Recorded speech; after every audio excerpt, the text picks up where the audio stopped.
Kira Chen stood in the back row of the formation, trying to make herself invisible. It never worked.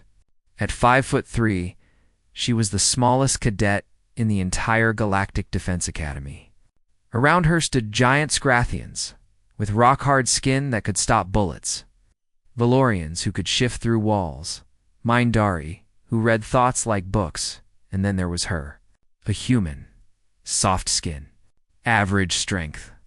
Nothing special. Tension? Commander Vrax's voice boomed across the training deck. The massive Krathion instructor's eyes swept over the cadets. When his gaze landed on Kira, his expression showed clear disappointment. Today we begin combat simulations, Vrax announced. Choose your squads.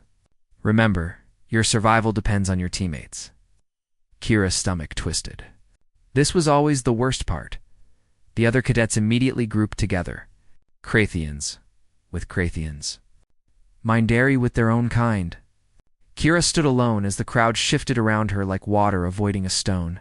Looks like we're stuck with the human, a voice growled. Thraz, a Krathian warrior cadet, looked at her with obvious disgust. His bronze armor plates gleamed under the station lights. Try not to die too quickly, pray girl. Kira said nothing. She'd learned that arguing only made things worse. She followed Thraz and the others to their assigned simulation pod. The other squad members, 2 more Krathians and a Valorian named Seeks, didn't even look at her. Inside the simulation pod, the world transformed. They stood in a destroyed city, smoke rising from broken buildings. Enemy targets would appear randomly. The goal was simple: survive and eliminate threats. Spread out, Thraz ordered. Human, you stay in the back. Don't touch anything. Kira gritted her teeth but obeyed. As the simulation began, she watched her squad mates work. They were strong, fast, efficient. But they also made mistakes. Thraz charged forward without checking corners. Seeks phased through a wall without scouting first. They relied on their natural abilities and ignored basic tactics. Kira noticed everything.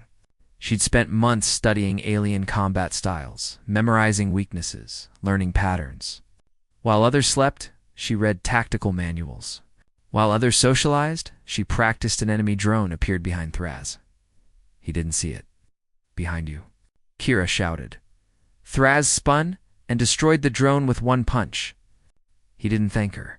Instead, he snapped, "Stop distracting me." The simulation ended. Their score was average. As they exited the pod, Kira heard other squads laughing at them. Did you see Squad 7? They got stuck with the human. I heard she only got accepted because Earth politicians complained about discrimination. Prey species shouldn't be allowed in warrior training. Kira walked to the locker room, her face burning. She changed out of her training uniform, careful to keep her back turned away from others. On her left shoulder blade, there was a birthmark, a dragon symbol that looked almost like a tattoo. Her grandmother had told her it was a family blessing, a sign of protection. Lately, the mark had been feeling strange. It tingled, sometimes burned, especially when she felt strong emotions. Right now, it felt warm against her skin. Just stress, she muttered to herself. Nothing more. That evening, Kira sat in the station's observation deck, looking out at the stars. Sentinel-9 was one of the largest training facilities in the galaxy. A massive space station that orbited a purple gas giant. Thousands of cadets trained here, preparing to defend the Galactic Union from pirates, raiders, and hostile forces. She pressed her hand against the cold window. Why am I even here? She whispered. Because you passed the entrance exam. Kira turned. Admiral Voros stood behind her. The Celestine commander was ancient, his silver skin marked with glowing blue patterns. His eyes were kind, but sharp. With respect, Admiral, barely passing isn't impressive, Kira said. You scored highest on the tactical theory exam, Voros replied. Your physical scores were minimum requirement, yes. But your mind is exceptional. That's why you're here. The others don't see it that way. Now, the others are fools, Voros said simply. I've commanded fleets for 300 years. I've seen warriors who could break mountains fail because they couldn't think. And I've seen the small and weak survive because they could adapt. Never underestimate the power of a clever mind. Kira felt her throat tighten. "Thank you, Admiral." Voros nodded and turned to leave. Then he paused. "Kira, do you know your family history, sir? Your grandmother's, where was she from?" "Earth Colony World, Kepler 4 to B." "Why?" Voros studied her for a long moment. "No reason. Just curious about our cadets' backgrounds." He walked away, leaving Kira confused. She returned to her quarters and lay on her bunk. The dragon mark on her back felt hot now, almost burning. She touched it through her shirt and winced. "What's wrong with me?" she wondered. Sleep came slowly. In her dreams, she saw fire and wings, heard roaring that shook the stars. She saw a massive dragon made of flames. It looked at her with eyes that held ancient knowledge. Then alarms screamed through the station. Kira jolted awake. Red emergency lights flashed in her room. Her communicator exploded with messages. "All cadets report to evacuation stations. This is not a drill. Hostile forces have breached the outer sectors. Repeat, this is not a drill." Her heart pounded. She grabbed her uniform and ran into the corridor. Other cadets rushed past her, fear clear on their faces. Through the station windows, she saw explosions. Ships dark, twisted vessels she didn't recognize were tearing through. Sentinel-Lanine's defensive shields. The station shuddered. Somewhere close, something exploded. On Kira's back, the dragon mark began to burn. Real war had come to Sentinel-9, and nothing would ever be the same. Hash. They underestimated the human girl right before her forbidden dragon symbol caught fire. ##. Part 2. When shields fall, the corridors of Sentinel-9 had become a nightmare. Cadets ran in every direction, some crying, others frozen in shock. Emergency sirens wailed without stopping. Through the windows, Kira saw more enemy ships arriving, black vessels covered in twisted metal that looked alive. "Move to evacuation pods." An instructor shouted, pushing cadets forward. "Orderly lines." No pushing, but there was no order. There was only fear. Kira pressed against the wall as larger cadets rushed past her. She tried to remember her emergency training. Protocol said all cadets should evacuate immediately. Instructors and station defense forces would handle the threat. "Squad 7 on me." Thraz's voice cut through the chaos. Kira turned and saw her squad leader standing at an intersection. His armor plates had expanded, making him look even larger. The other squad members, Vorn Kex and Seeks, gathered around him. "We're not running," Thraz declared. "Warriors don't evacuate while enemies attack." "The orders are clear," Kira said, pushing through the crowd to reach them. "We're supposed to evacuate. We're not trained soldiers yet." "The human wants to run." "What a surprise," Thraz sneered. "The rest of us will defend the ammunition depot in Sector 12, if the enemy takes it. It can blow up half the station." "That's not our responsibility," Kira argued. "There are trained soldiers. Are you coming or not, Prey Girl?" The other squad members looked at Kira with contempt. She knew what they were thinking. The weak human showing her true nature. The coward. "This is a mistake," Kira said quietly. "Then leave," Thraz said. He turned to the others. "Let's go. We'll show the instructors what Squad 7 can do." Against every instinct, Kira followed them. She couldn't explain why. Maybe it was pride. Maybe it was stubbornness. Or maybe it was something else. Something stirring inside her that she didn't understand. The dragon mark on her back burned hotter with each step. Sector 12 was in the industrial section of the station. The ammunition depot was a reinforced bunker built to survive direct hits. The squad arrived to find it. Unguarded all soldiers had moved to defend the main breach points. "See," Thras said. They left it wide open. "We'll hold this position and be heroes." Kira examined the corridor approaches. 3 entry points. Minimal cover, long sight lines. If they were attacked here, they'd have nowhere to retreat. "We should seal 2 of these entrances," she suggested. "Focus defense on 1 choke point." "I don't take tactical advice from humans," Thraz replied. He positioned Vorn and Kex at 2 entrances, Seeks at the 3rd. "We'll cover all approaches." "That spreads us too thin. Shut up and stay behind me." Kira opened her mouth to argue further, but then she heard it. A sound like wind chimes mixed with screaming. It came from all 3 corridors at once, growing louder. "What is that?" Seeks whispered, his ability to phase through walls suddenly seeming less useful.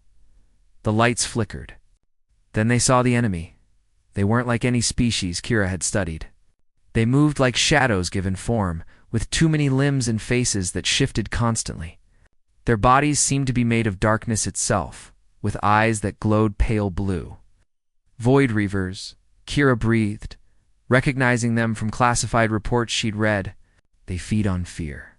"They're telepathic hunters? You can take them," Thras said, but his voice shook. The Reavers moved closer. The air grew cold.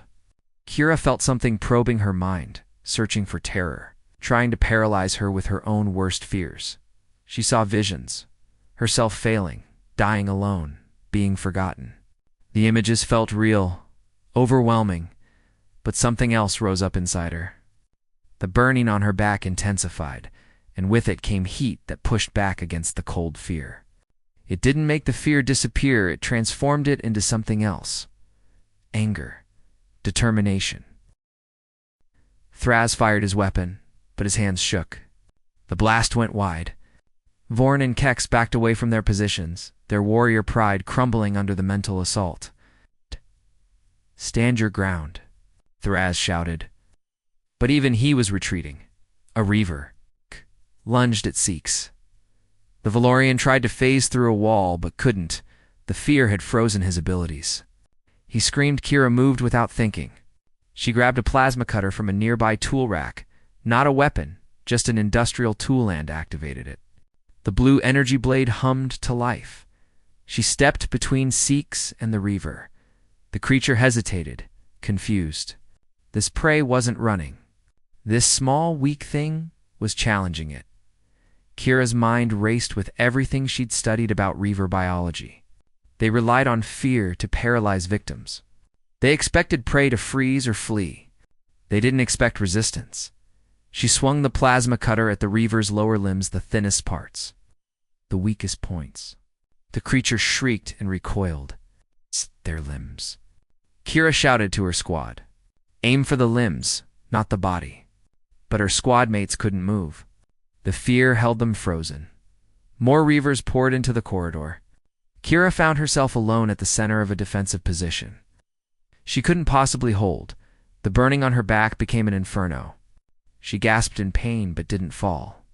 Instead, something awakened inside her. Knowledge that wasn't hers flooded her mind combat techniques. Tactical awareness, predatory instincts that no human should possess. She moved like water, like fire, like something ancient and deadly. The plasma cutter became an extension of her will. She struck at joints, at eyes, at every weakness her newfound instincts revealed. A Reaver knocked her down. She rolled, kicked at its legs, came up swinging. Another attacked from the side. She ducked, spun, and cut through its reaching limb.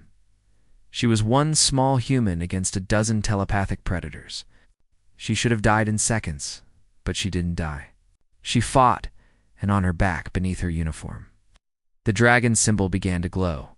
Red gold light seeped through the fabric, casting strange shadows on the walls. The Reavers noticed it and hesitated. They sensed something they'd never encountered before, something old. Something that made them feel what their victims usually felt. Fear. Thras, still frozen behind a barricade, stared at Kira's glowing back. His mouth moved, forming words in his native language. Old ones. The marked ones, ... Impossible. Kira didn't hear him. She was lost in the fight, in the burning. In the awakening of something that had slept in her bloodline for thousands of years. The Reavers suddenly retreated, pulling back into the shadows. They didn't flee in panic. They withdrew with purpose. Regrouping, Kira stood in the center of the corridor, breathing hard, the plasma cutter still humming in her hand. Her entire back felt like it was on fire. "What are you?" Seeks whispered. Kira turned to face her squad. In the emergency lighting, with the glow coming from her back, she looked like something from an ancient legend. "I don't know," she said honestly. Then the alarms changed tone. A new message blared through the station. Enemy reinforcements detected. All personnel evacuate. Immediately, station shields at critical. Failure. The Reavers had only retreated to bring more of their kind, and Kira's dragon mark burned brighter still. As if responding to the growing threat, something was waking up. Something that had been sleeping for a very long time. The girl they had called weak and prey stood glowing in the darkness. And for the first time, her squadmates wondered if they'd been wrong about humans. Very, very wrong. They underestimated the human girl right before her forbidden. Dragon symbol caught fire ## part 3. The Forbidden Heritage Station security found them 10 minutes later. 6 armed soldiers in full combat gear stormed into the corridor, weapons raised. They stopped when they saw Kira still glowing, standing among the wounded Reavers that hadn't fully retreated. Cadet, step away from the lead soldier's words died when he saw her back. Even through her uniform, the dragon symbol blazed with red-gold light. His weapon lowered slightly. By the ancient laws, it can't be. What's happening to me? Kira asked. The burning had spread from her back down her arms. She could see faint lines of light tracing under her skin like glowing veins. We need to take you to command immediately, the soldier said. His voice was respectful now, almost fearful. You 4, he pointed at Thraz and the others. Return to evacuation stations. Now, but Thraz started. Now. The squad ran, leaving Kira alone with the security team. They surrounded her, not threatening but protective. Like she was something precious and dangerous at the same time. The journey to the command center took them through the station's secure core. Kira saw the damage as they moved blown-out sections, fires, injured personnel. The attack was worse than she'd thought. The command center was chaos. Officers shouted coordinates and status reports. Holographic displays showed the battle outside, dozens of Reaver ships attacking in waves. Sentinel-9 shields flickered, failing in sections. Admiral Voros stood at the center of it all, his blue patterns glowing brighter with stress. When Kira entered, every conversation stopped. Every eye turned to her glowing form. Clear the room, Voros commanded. Essential personnel only? Officers filed out quickly. Within seconds, only Kira, Voros, and 3 senior commanders remained. Remove your jacket, cadet, Voros said softly. Kira's hands trembled as she unzipped her uniform jacket and let it fall. She wore only a simple tank top underneath. The dragon symbol on her left shoulder blade was fully visible now, burning with light that cast shadows across the room. The symbol looked like a dragon in flight, wings spread, mouth open as if roaring. It was beautiful and terrifying. One of the commanders gasped. Another stepped backward. I thought they were all gone, a commander whispered. I thought it was just a legend. Sit down, Kira, Voros said, gesturing to a chair. He sat across from her, his ancient eyes sad. I'm going to tell you something that most people believe is mythology. But I was alive when it was real. Kira sat, trying to control her shaking. What's happening to me? 5,000 years ago, before most current species reached the stars, there was a great war Voros began. It nearly destroyed the galaxy. Entire star systems burned. Billions died. The war ended only when beings called the Dragon Lords intervened. Dragon Lords? Kira repeated. Okay. Entities of pure will and fire, Voros continued. They were not creatures, they were forces of nature given consciousness. They served as the universe's balance keepers, appearing only in times of greatest need. They stopped the ancient war and brokered a peace that lasted millennia. He pointed at her glowing mark. Before they disappeared, they left their marks on certain bloodlines across many worlds. Humans, Krathians, Celestines, dozens of species. These marks were dormant, waiting.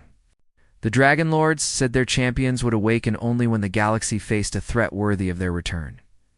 Champions? Kira's voice was barely a whisper. Dragon Bearers, Voros said. Those marked would inherit fragments of the Dragon Lord's power, their strength, their knowledge, their fire. But there was a condition. The marks would only awaken in those who possessed true courage, those willing to burn themselves to ashes if it meant protecting others. Kira looked at her glowing hands. I don't feel powerful. I just feel burning. 'Cause your body isn't ready, Voros said grimly. Human physiology wasn't designed to channel this power. It could kill you. Then make it stop, Kira said desperately. Once awakened, a dragon bearer's mark cannot be suppressed. It will burn until it either consumes you or you learn to control it. One of the commanders stepped forward. Admiral, ancient galactic law is clear. Dragon bearers are forbidden. The power is too dangerous. She must be contained. Contained. Kira stood up, fear rushing through her. You mean imprisoned? The law was written 5,000 years ago, the commander continued, not looking at Kira after the Dragon Lords left. The council feared what would happen if their champions awakened without the Dragon Lords to guide them. They declared it illegal for any marked individual to activate their heritage. The penalty is lifetime imprisonment in a null-field facility. She saved Squad 7 in the ammunition depot, Voros said sharply. She fought Void Reaver's creatures that paralyzed trained soldiers and survived. And you want to imprison her? The law was written by people who feared power they couldn't control. Voros slammed his fist on the table. I was there when they wrote it. I voted against it. And I will not enforce it now, not when we're under attack and need every advantage. The alarm system suddenly blared louder. A tactical officer's voice came through the speakers. Admiral, enemy fleet is deploying capital ships. Shields are at 18%. We have maybe 20 minutes before complete shield failure. Everyone looked at the holographic display. Massive rever vessels were entering the battlefield, each one 3 times larger than the station itself. Evacuation status. Voros demanded. 60% complete. The remaining personnel and cadets are trapped in the lower sections. The evacuation routes are blocked by fires and structural damage. Hundreds of people trapped. 20 minutes until the shields failed and the station was destroyed. Voros looked at Kira. The old commander's face showed a decision being made. You said you don't feel powerful, he said to her. But I see the mark responding. It burns brighter when danger increases. The Dragon Lord's power responds to need, to sacrifice, to the will to protect. What are you saying? Kira asked, though she already knew. I'm saying those people trapped in the lower sections need a champion, Voros replied. He stood and removed his command insignia, pressing it into her hand. I'm saying that ancient laws can burn along with ancient prejudices. And I'm saying that you have a choice. Kira looked at the insignia, then at the holographic display showing the trapped sections of the station. If I go, she said slowly, if I try to help them, this power could kill me, right? Yes, Voros said honestly. Your body isn't built for dragonfire. Using it extensively could consume you from the inside. If I don't go, all those people die. As Kira closed her eyes. She thought of Thraz and the others, of all the cadets who'd mocked her, called her weak, called her prey. She thought of the civilians, the instructors, the station personnel, people who didn't even know her name. The dragon mark flared brighter, as if responding to her thoughts. She opened her eyes. They reflected the golden light from her mark. Tell me how to use this power, she said. Voros smiled sadly. You already know. The dragonfire is will made manifest. It responds to courage, to determination, to sacrifice. The more you're willing to give, the stronger it becomes. But remember, I know, Kira interrupted, it might kill me. But if I don't try, I'm already dead. We all are. She turned toward the door. The dragon symbol on her back blazed like a star, spreading light down her arms and legs. The fire didn't hurt anymore. It felt right, like she'd been sleeping her whole life and was finally waking up. Kira Voros called after her. The Dragon Lords chose their bearers based on one quality above all others. She looked back. Not strength, not intelligence, but the willingness to burn for others. You've already proven you have that. Now show them what a dragon bearer truly is. Kira ran toward the lower sections, toward the trapped cadets and civilians. Toward danger that would have sent anyone else running the opposite direction, the dragon mark burned brighter with every step. Behind her, Voros whispered, May the ancient fires protect you. Young champion. The station shuddered as another blast hit the failing shields. Time was running out. They underestimated the human girl right before. Her forbidden dragon symbol caught fire. Part 4. When dragons wake. The main hangar of Sector 9 had become a trap. Kira arrived to find chaos, hundreds of cadets and civilians pressed against sealed blast doors. Smoke filling the air, fires blocking the primary evacuation routes. The secondary routes had collapsed.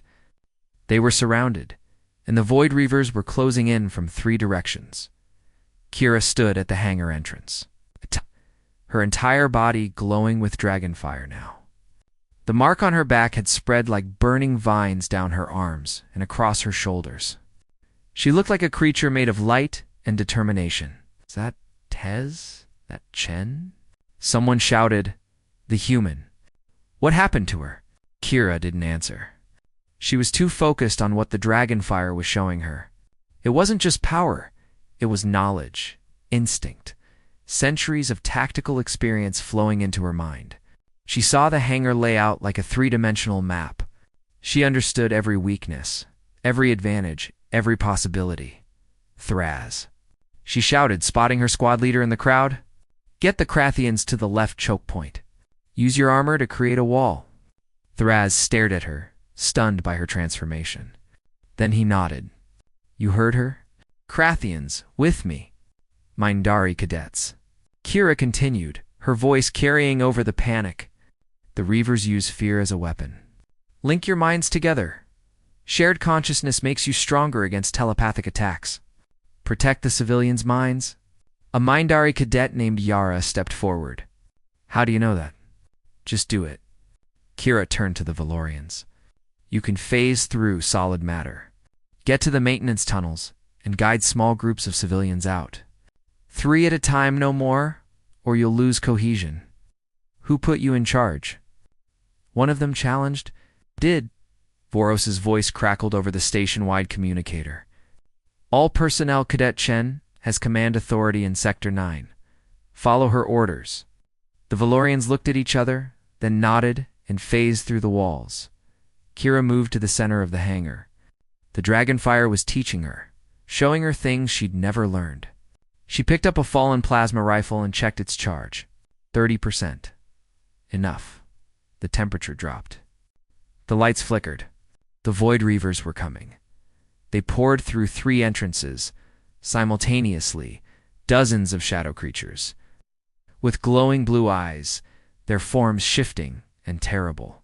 The civilians screamed. Even the cadets backed away. But Kira walked forward. The dragonfire built inside her. Responding to her will, to her determination. She raised the plasma rifle and fired, but not at the Reavers.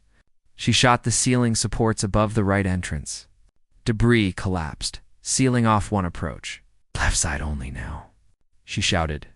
"Concentrate fire." The Krathians opened up with their weapons. The Mindari formed a mental barrier that slowed the Reavers' fear attacks. But it wasn't enough. More Reavers kept coming, and they were adapting to the defenders' tactics. Kira dropped the rifle and raised her hands. The dragonfire responded, flowing out from her palms like liquid light. It formed into a blade not solid, but pure energy shaped by her will. A Reaver lunged at her. She met it head-on, the burning blade slicing through its shadowy form. The creature shrieked and dissolved. Another attacked from the side. Kira spun, her movements impossibly fast, impossibly precise. The dragonfire was teaching her combat techniques from warriors who'd fought millennia ago. Every motion was perfect, efficient, deadly. She became a whirlwind of fire and fury, cutting down Reavers that had terrified trained soldiers. The cadets watched in awe as the girl they'd mocked, the prey species they'd dismissed, fought like something out of ancient legend. "Push forward," Kira commanded. "Don't let them regroup." Thraz roared and charged, his warrior spirit reignited by Kira's courage. The other Krathians followed. The Mindari strengthened their mental shields. Even the civilians who could fight picked up. Rapunzel stood their ground. The tide was turning, but Kira could feel the cost. The dragonfire was consuming her from the inside. Her human body wasn't designed for this power. Every second she channeled it, her cells burned. She could taste blood in her mouth. Her vision blurred at the edges. She didn't stop. Couldn't stop. Not while people still needed protecting. More reavers fell. The remaining creatures began to retreat, confused by prey that fought like predators. By a small human who blazed with ancient fire, then the main hangar doors exploded inward, something massive. Entered a reaver commander, easily 3 times the size of the others. Its form was more solid, more real. Where the smaller reavers looked like shadows, this one looked like a nightmare given flesh. Its eyes weren't just blue, they were purple, deep and hypnotic. It spoke in a voice that echoed directly in everyone's minds. Bearer of the dragon mark, your fire calls to me. I will consume your power and become more than I am. Every cadet and civilian froze. The fear coming from this creature was overwhelming, crushing. Mindari collapsed. Their mental shields shattered. Krathions dropped their weapons. Even Thraz fell to his knees. Only Kira remained standing, though she swayed. The dragon fire flared brighter, responding to the threat. You want my fire? She said, her voice steady, despite the pain. Come and take it. The Reaver commander attacked with terrifying speed. Kira barely blocked its first strike, her burning blade meeting its claws with a shower of sparks. The impact sent her sliding backward. She was outmatched. She knew it. This creature was ancient, powerful, built to hunt and kill. She was just a cadet who'd awakened power she didn't fully understand. But she also knew that behind her were hundreds of people who would die if she fell. The dragon mark on her back erupted with light so bright that everyone had to shield their eyes. Kira screamed not in fear, but in defiance.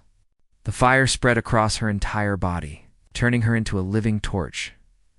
And for just a moment, something appeared behind her, a phantom image, massive and terrible and beautiful. The shadow of a dragon made of pure flame, its wings spread wide, its roar shaking the hangar. The Reaver commander hesitated. In its purple eyes, for the first time, there was fear. Kira struck. She poured everything she had into the attack. All her will, all her determination, all her willingness to burn, if it meant others would live. The burning blade extended, growing larger, brighter, until it was the size of a sword meant for giants. She drove it through the Reaver commander's chest. The creature shrieked, a sound that shattered windows and made ears bleed. Its form began to dissolve, breaking apart into wisps of shadow that faded into nothing. As it died, it sent one final mental message. The mark awakens. The champions return. He will know. The true darkness will come. And it was gone. The remaining Reavers fled, disappearing into the damaged sections of the station. The immediate threat was over. Kira stood alone in the center of the hangar, her body still blazing with dragonfire. She looked at her hands. They were burning so brightly she couldn't see her own skin anymore. We need to evacuate now, she said, her voice weak. The shields are failing. Get everyone to the pods. What about you? Yara, the Mindari asked. Kira looked at the damaged power core in the corner of the hangar. It was leaking energy, unstable. If it exploded here, it would destroy this entire section. But if someone overloaded it in a controlled way, the explosion could be directed outward, away from the evacuation pods, creating a shockwave that would push them clear of the station's destruction field. She understood what she had to do. I'll make sure you all get out safely, Kira said. Thraz's eyes widened. No, Chen, don't get them out, squad leader Kira interrupted. Her voice held command now, authority born from sacrifice. That's an order. The dragonfire showed her exactly how to do it, exactly where to strike the power core to create the right kind of explosion. You'll die. A civilian shouted. Kira smiled, and it was peaceful. The Dragon Lords chose their bearers based on willingness to burn for others. I understand now. This is what I was marked for. She walked toward the power core as evacuation pods launched. The dragon fire around her body intensified. Preparing for one final act. They underestimated the human. Girl right before her forbidden dragon symbol caught fire #. Part 5. The girl who burned the evacuation pods launched one after another, carrying cadets and civilians away from the dying station. Thraz pressed his face against his pod's viewport, watching Kira grow smaller as they rocketed away. She stood alone in the hangar, glowing like a star. "No," he whispered. "Not like this." Inside the hangar, Kira placed her burning hands on the damaged power core. She could feel its energy, unstable and dangerous. The dragonfire gave her perfect understanding of how it worked, how to manipulate it. "I'm sorry I never got to know what this really meant," she said to the mark on her back. "To the ancient power that had chosen her bloodline. But I understand now. Some fires are meant to protect, even if they consume everything in the process." She channeled the dragonfire into the core, carefully overloading specific systems. The explosion would be massive, but directional. It would destroy this section of the station and vaporize the remaining Reaver forces. While the shockwave would push the evacuation pods clear of danger, the power core began to glow. Building toward critical mass, Kira closed her eyes. She thought of her grandmother, who'd told her the dragon mark was a blessing. She'd been right. Not because it brought power, but because it brought purpose. "Thank you, Kira," whispered that the power core reached critical mass. Light filled the hangar, brighter than a star-going supernova, and then it exploded. The shockwave hit the evacuation pods like a giant hand, pushing them away from the station at incredible speed. Thraz watched through the viewport as Sentinel-9 tore itself apart. A chain reaction of explosions that consumed the station and every Reaver ship near it, in the center of that inferno. For just a moment, he saw something impossible, a dragon made of pure fire, wings spread wide, protecting the fleeing pods with its body. Then there was only light, and then darkness, and then nothing. The pods tumbled through space, carried by the explosion's momentum. Inside, cadets and civilians held each other, crying for the girl who'd saved them. The girl they'd called weak. The girl they had underestimated. 3 days later, rescue fleets arrived at the debris field. They detected the distress signals and came to search for survivors. They expected to find only bodies and wreckage instead. They found something impossible.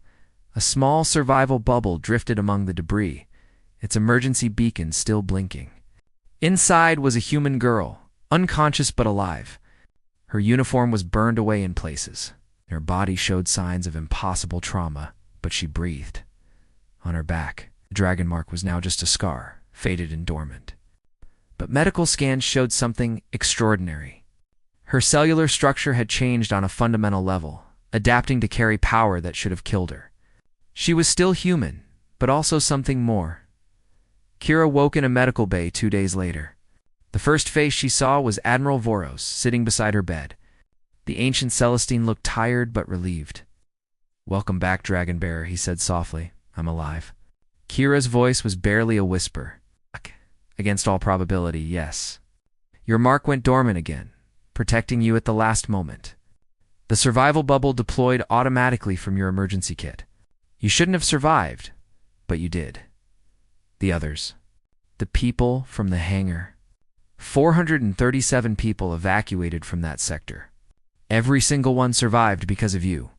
Because you bought them time. Because you directed that explosion away from them." Tears ran down Kira's cheeks. "I thought I was going to die." "You were willing to," Voros said. "That's what makes you a dragon bearer. Not the power, but the willingness to sacrifice everything for others." Over the next week, as Kira recovered, she learned what her actions had caused. The Galactic Council was in chaos. Half wanted her imprisoned under the ancient laws. But the survivors cadets from dozens of species, civilians from hundreds of worlds, had made her a symbol. They called her the Dragon Bearer, champion of Sentinel-9. News of her story spread faster than any law could contain it. Vids of her fighting in the hangar, recordings of her glowing with dragonfire, witness testimonies from those she'd saved. It all went viral across the galaxy. Public opinion was clear. The girl who'd burned for others was a hero. Not a criminal. The council was forced to issue a pardon. They couldn't imprison someone who'd become a galactic symbol of courage and sacrifice. 2 weeks after the battle, Kira stood in a hospital observation room, looking at her reflection. The dragon mark on her shoulder was just a scar now, gray and dormant. But she could still feel it, like embers waiting to reignite. A knock on the door. Thraz entered, looking uncomfortable. The proud Krathian warrior who'd called her prey stood before her nervously. "I wanted to apologize," he said. "For everything. For how I treated you. For not listening to you. He struggled with the words. For being a fool." "You weren't the only one who underestimated me," Kira said. She wasn't angry. She was just tired. "No, but I was the worst. And I watched you fight for all of us. You saved my life, and I never even thanked you for it." Thraz extended his hand in the Krathian gesture of deepest respect. "You're the bravest warrior I've ever seen. Species doesn't matter. Strength doesn't matter. What matters is the fire inside, and yours burns brighter than anyone's." Kira shook his hand. "Thank you, Thraz. That means a lot." After he left, Admiral Voros entered. He carried a datapad and looked more serious than usual. "The Council has officially pardoned you," he said, "but they've also given you a new assignment. A mission." "What kind of mission?" "Your mark awakened after 5,000 years of dormancy. The question is, why now? And are there others?" Voros pulled up a holographic display showing a star map. "We've detected unusual energy signatures on 16 different worlds patterns that match dragonfire. Other bearers may be awakening. You want me to find them?" "Yes, to find them, help them, train them. If dragon bearers are returning after 5,000 years, it means the galaxy is facing a threat worthy of the Dragon Lord's champions." Voros's expression darkened. The Reaver commander said something before it died. "The true darkness will come. We need to understand what that means." Kira looked at the star map, at the 16 worlds marked with potential dragon bearers. People like her, carrying marks they didn't understand, power they couldn't control. "When do I start?" she asked. "After you finish recovering, you'll have a ship, a crew, and full authority to investigate these sites." Voros paused. "This won't be easy. Some of these bearers might not want to be found. Some might be scared of their power, and some might use it for the wrong reasons." "I know." Kira touched the scar on her shoulder. "But if they're like me, they need guidance. They need to understand what it means to be marked." "And what does it mean?" Voros asked. Kira thought about the moment in the hangar, about choosing to burn so others could live. She thought about the phantom dragon that had appeared behind her. About ancient warriors who'd made the same choice across countless worlds. "It means being willing to sacrifice everything for people who might never know your name," she said. "It means standing when everyone else runs. It means burning so others can see the light." Voros smiled. The Dragon Lords chose well. 3 weeks later, Kira stood in a new uniform on the bridge of a small but fast ship called the Ember. Her crew consisted of volunteers, including Thraz, Yara, and Sikhs from her old squad. They'd requested to serve with her. "Ready for departure," the pilot announced.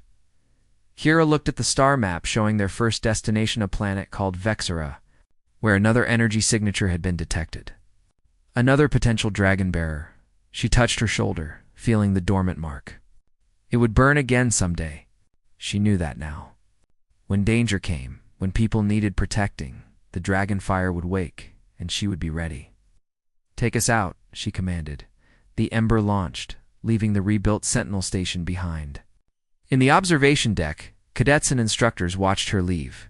The human girl who'd been underestimated, the one they'd called weak, the dragon bearer. News reports across the galaxy told her story that night. They spoke of the day when a small human stood against impossible odds and proved that courage doesn't come from size or strength or species. It comes from the willingness to burn for others in dark corners of space. Other marks began to tingle and warm. On 16 worlds, people who'd never met Kira Chen touched birthmarks they'd had all their lives and felt them stirring for the first time. The dragon bearers were awakening, and somewhere in the deepest darkness between galaxies, Something ancient and terrible felt those awakenings and smiled. The Reaver commander had been right to send its warning. The true darkness was coming, but so were the champions. And this time, when the dragon fire burned, it would light up the entire galaxy. The girl they underestimated had become a legend, and her story was just beginning. The end. The dragon bearers will return.